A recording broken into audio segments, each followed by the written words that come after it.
We've crested the halfway point of the year, and while some may say it's been a sleeper year for games, in my opinion, we've had some bangers so far. Nothing has quite hit that elusive S tier yet, but a game has come pretty close for me, and is one I've been pumping hours into for the last couple weeks. Path of the Goddess is a stunningly gorgeous action game with some light tactical elements, almost like a tower defense game meets Dynasty Warriors. You create a path for this princess to cleanse the area of demons, and while she does her best runway strut, you set up where you want your soldiers to hold, and when night falls, you help defend her with the homies until the sun rises once more. After every couple of stages, you are met with a boss fight, and while almost every one is in an empty square arena with not much interesting to keep them in my memory, there is one close to the end of the game that kept me engaged so well it secured a spot above even Mesmer as the boss I had the most fun with this year. Meet Yatsuka Hagi, a giant spider who spends the whole time running away from you like a real jackass. This time, the arena is filled with houses, making a Pac-Man maze for him to run through. But be careful, for he quickly summons doorways, like you see in your normal runs, allowing monsters to pour through and head straight for the princess. In other boss fights, you could always use the attack and defend buttons for your squad, which makes all your troops attack the monster or head back to defend the princess.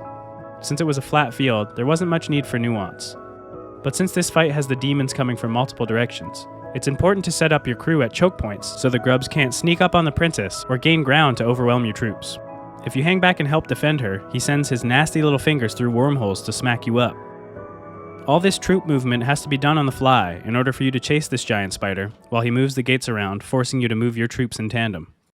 Meanwhile, this absolute certified bop is playing in the background. It might be one of my favorites of the year. I don't know how else to describe this piano, but creepy crawly. It's perfect for a spider. This song really adds to the chaos the spider is causing, and the enjoyment he seems to get out of it.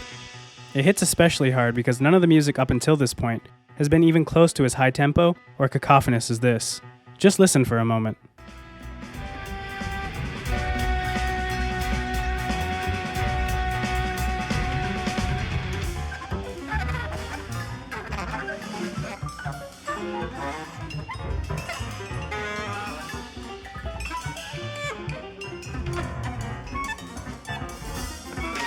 Once you whittle his life down far enough, the song cuts to this beautiful somber section.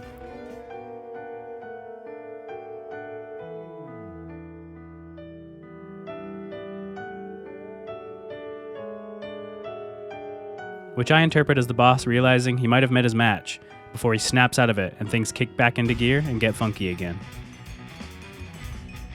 I do wish there was a little more lore for this guy, which can also be applied to Path of the Goddess in general. All we know about him is that he used to be a monk that would pit living creatures against each other, much like he does now as a monster. But what he lacks in lore, he more than makes up for in design, fight mechanics, and music.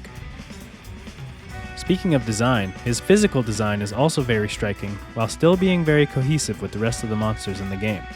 Path of the Goddess, much like Elden Ring, is a game filled with fingers, covering the doors the enemies spawn from, spreading from the ground, and the enemies themselves. Yatsuka Hagi continues that trend by being an 8-fingered freak, with what looks to be his normal monk-sized body protruding out the front. Spider bosses have been done to death in video games, but I will remember this conniving monstrosity for a long time to come. Capcom really knocked it out of the park with this one. I hope people take 20 hours they'd spend on Radon to play this game instead. As much as I've enjoyed banging my head against the wall with Shadow the Erdtree bosses this year, Yatsuka Hagi was a reminder that sometimes bosses can just be incredibly exciting, even if you beat them on the first try. Not every boss has to be super difficult. Sometimes easy bosses can still represent the game well, while being as funky as this one.